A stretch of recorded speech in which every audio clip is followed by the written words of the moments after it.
ও মাসিমা, মালপোয়া খামু। মালপোয়া খাবি? চল বানাই তাহলে। সবার প্রথমেই নারকেলগুলো কুড়িয়ে নিলাম।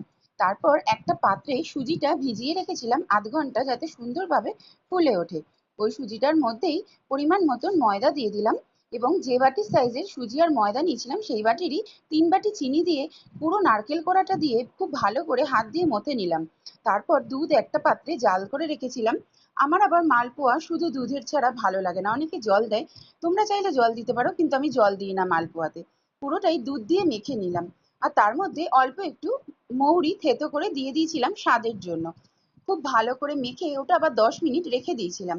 তারপরে এই কড়াইতে সাদা তেল গরম করে 1 হাতা করে মালপোয়া দিয়ে দিলাম আর ভাজতে শুরু করলাম। এরকম পাতলা জালি জালি মালপোয়া খেতে কার কার ভালো লাগে বলো? আর সেই বিখ্যাত ডায়লগের কথা তো নিশ্চয়ই মনে আছে, মাসিমা মালপোয়া খামো। চলো সবাই বানিয়ে নাও আর খেয়ে বলে যাও কেমন লাগলো তোমাদের।